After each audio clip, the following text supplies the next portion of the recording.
Welcome back to a masterclass in writing a novel, your novel. And this is part 2. We are focused on you beginning to write your novel, starting with chapter 1. So your story will be told. Remember, the first draft is supposed to be messy. Good novels are written and then rewritten over and over again. None of them are born perfect. Keep in mind, you're not writing a book. You're writing a rough draft of something that will eventually become a book. Before we begin, let us load up with back cover copy. And we have talked about back cover copy in the past. It is the synopsis of the novel. It is the elevator pitch. But we're going to take a back cover copy example and work it.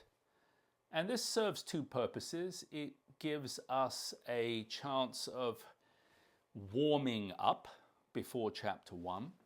It loads up the overall story into our mind before we drill down on the specifics of chapter 1. Your back cover copy may be a little rough at this stage, since the best story description will more than likely come when you have completed the novel. Let's examine an example and work on refining it. After being raised by aunts in southern England, James Moore moved to Southern California, where he worked as a prominent and successful scientist. But when James invented the mind link, he unearthed a dangerous secret, leaving him and his wife Helen with no choice but to flee. Moving back to the village of St. Clement's in Devon, James reconnects with his aunts and childhood home.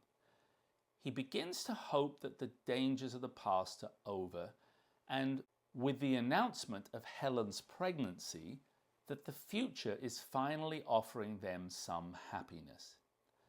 But when James and his family are attacked in their home, he and Helen are on the run once more, and the collective, a group of deeply powerful, influential people, will stop at nothing to catch them.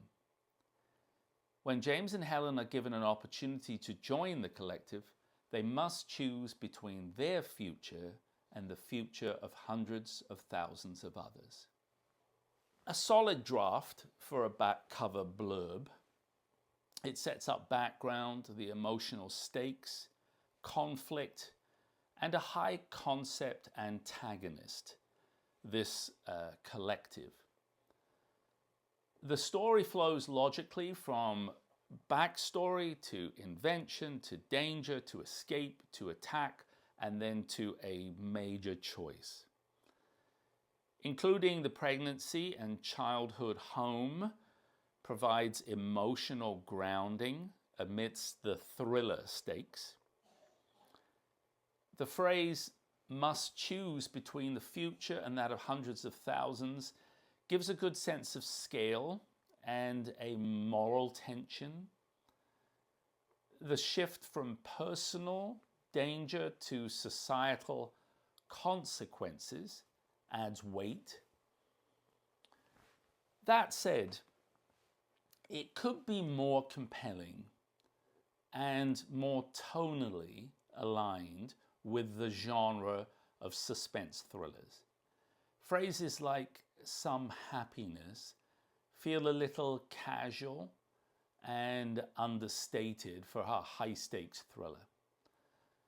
We need to tighten the tone, align more with the thriller conventions, which are precision, urgency, clean sentence structure.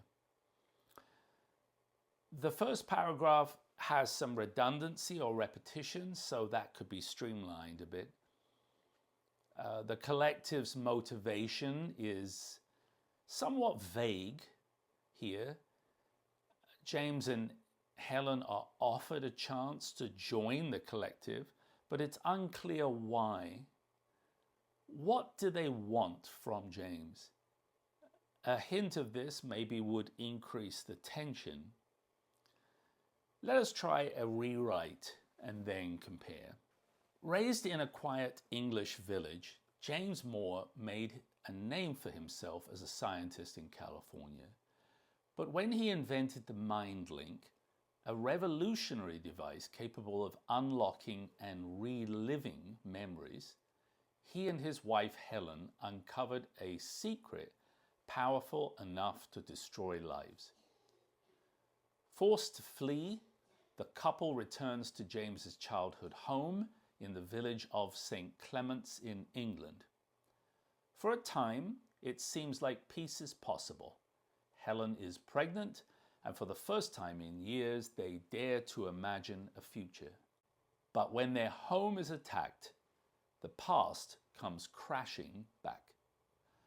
On the run once again, James learns the truth about the collective, a clandestine group with global reach and a ruthless agenda. Now, the collective offers them a choice: join or be destroyed. As the stakes spiral and a global conspiracy unfolds, James and Helen must risk everything, as their fate is to be sacrificed for that of the group. This version has a more compelling rhythm. The copy introduces the protagonist, an inciting incident, the invention of the mind link, conflict, the discovery of a secret, temporary refuge, return to England, and ultimate escalation, which is the threat of the collective. It has better momentum. It progresses logically with increasing stakes. The tone fits more a thriller with emotional undertones, especially around themes of memory, identity, family, and surveillance. The mind link device is a strong, high concept element, and Helen's pregnancy adds the emotional depth. The collective's ultimatum sets up a clear, high stakes choice. So let's put the backstory aside for a while, as it always is a work in progress, and return to it at another time. Chapter 1 in our example is a prologue. It describes a scene that occurs midway through the story sequence, and it appears up front in chapter 1 as it achieves 4 main goals. It sets the stage for the main story. It introduces a key event. It introduces the principal character, and it also sets the theme. Chapter 2 will start with the line 8 months earlier and begin to step the reader through the sequence of events that led up to this chapter 1 story point, and explain how the protagonist got himself into this position. So let's break chapter 1 into 3 parts, analyze each in turn, and then critique the whole. The weather's forces at play combined constructively to generate a storm just south of Lyon in France, which tracked for over 300 kilometers to the northeast before losing its strength at the foothills of the Swiss Alps. The mountain features around Lake Geneva channeled the storm into a swirling mass which pummeled the town and forested slopes. Rain and hail came down in sheets, sweeping over the deep, cold lake, setting up sizable waves which buffeted up against a sheer, natural rock base supporting an elegantly turreted medieval chateau. This castle had a courtyard with cylindrical towers in each corner and was surrounded by a natural moat connected to the land by a drawbridge permanently lowered and paved for cars.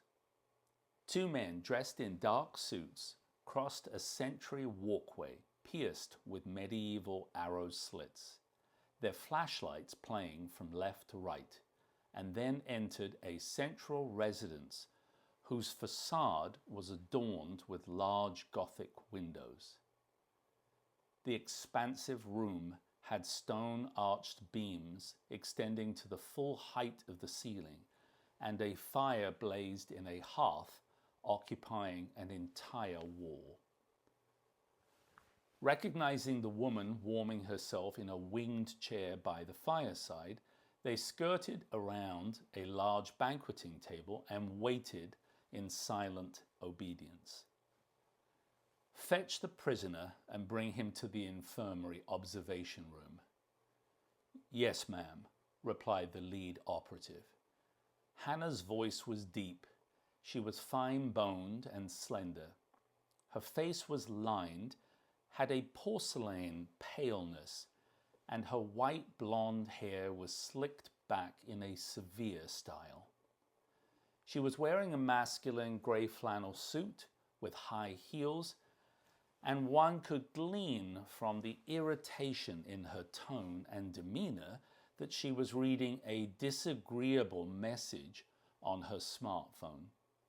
The storm's path through Europe and its final impact at Lake Geneva is described with precision, and it gives a good setting for the real world plausibility. The Gothic chateau and the lake, the medieval modern hybrid appearing here, create a sense of high stakes and intrigue, feeling a little spy thriller mystery. Phrases like the wing chair by the fireside, stone arch beams, and flashlights playing left and right show strong sensory detail.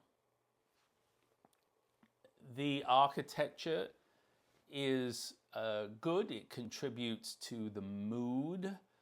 It's cold, ancient, impenetrable. Hannah's visual presence is impactful, and she is slightly regal but ruthless. Her voice, her description, it lets her presence and reaction define her. Deep down in the castle keep, the conditions were miserable. James Moore sat on a folding camp bed in a circular dungeon without a door or windows, an oubliette or forgotten room. The rising damp and the cold had managed to find their way in, but after several exhaustive and ultimately fruitless efforts, he had given up hope of ever finding his way out.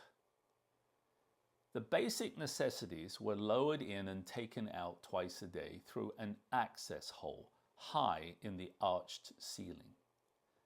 His long, lank hair and overgrown beard were of no particular color, neither brown nor fair, and he was broad-shouldered and solidly built. Only in his mid-30s, this forced incarceration for several months had aged him.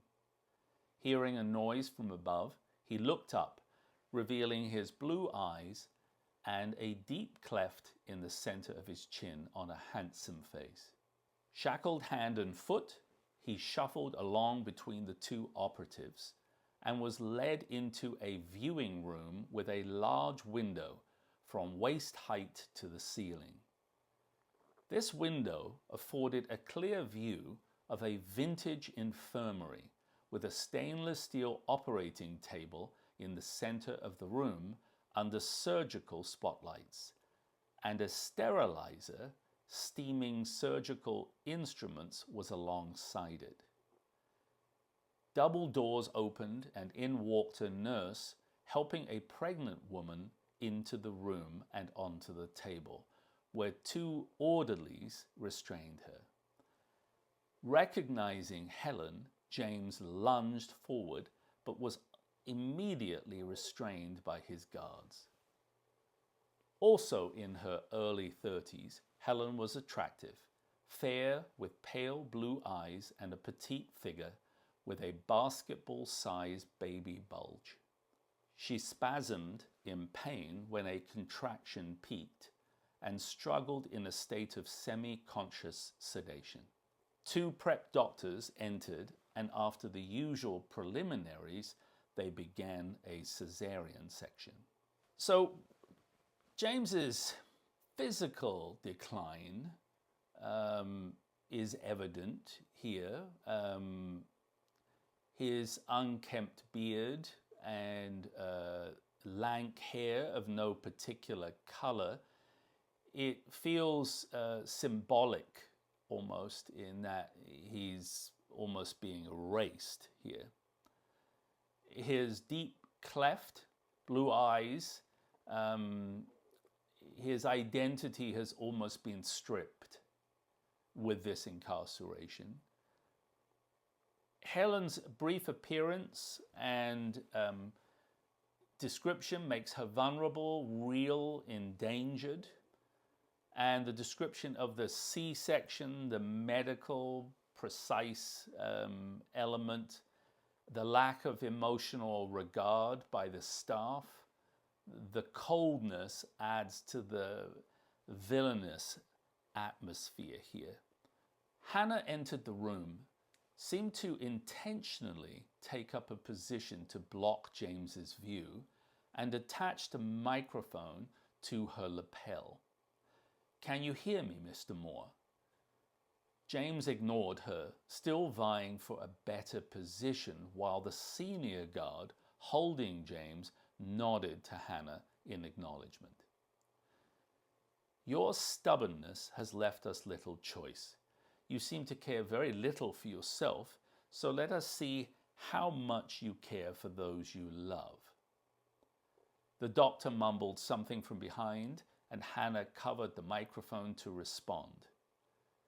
In time, the nurse brought a child forward, wrapped in a swaddling blanket, and offered it to Hannah, who rejected the idea out of hand. "Congratulations, Mr. Moore, you have a son." As Helen whimpered in the background, Hannah frowned at the cold stare and silence from James. They were locked in a battle of wills, and neither moved a muscle. When Helen let out a plaintive cry, James faltered, and finally he gave consent with his eyes only. "Good. In the meantime, your son will remain in the care of a guardian." This passage, its dramatic payoff to the rising tension in the previous scene, powerful emotional confrontation, the face-off between James and Hannah, it's tightly written and psychologically rich here. No guns, no shouting, just a battle of wills, which sometimes is much more chilling than violence. Hannah's decision to block his view and control the narrative and interpret his silence as defiance indicates more her control and her cruelty. By putting Helen and the newborn in the line of emotional fire, the scene becomes very devastating for James, and we sense that as the reader. His silent capitulation through his eyes is a very poignant moment, almost cinematic. Hannah becomes even more compelling, cold, manipulative, very precise at the end. Her rejection of the baby out of hand shows that control and not care are her motive. James, in contrast, remains emotionally contained, yet visibly tortured, and reinforces the reader's empathy here. The dialogue is economical but effective. There's no wasted words here. Hannah's lines reveal authority, coercion, and strategy. Congratulations, Mr. Moore, you have a son is particularly powerful. It's got an icy tone. It sounds less joyful and more a threat. James is shown rather than told. His condition, his silence, his eventual I-based consent, they all point to strength, but under duress. Hannah is well drawn, formidable, controlled, with enough ambiguity to make her threatening, but not too cartoonish. Helen appears vulnerable, and her inclusion makes the threat deeply personal here for James. It has a good gripping atmosphere, opening chapter, strong characterization, vivid setting, good emotional stakes to hook the reader early and propel them on. This is one of several Chapter 1 examples that we will consider in this masterclass series. What did you like about this? What did you not like about it? And how would you have done this differently? Take a stab at the first line of your novel. Try several versions and play with them until your internal editor tells you you have got it right, that you have captured what you are trying to convey, and now it only needs refinement. Move on to the first paragraph and then follow through and move on to another.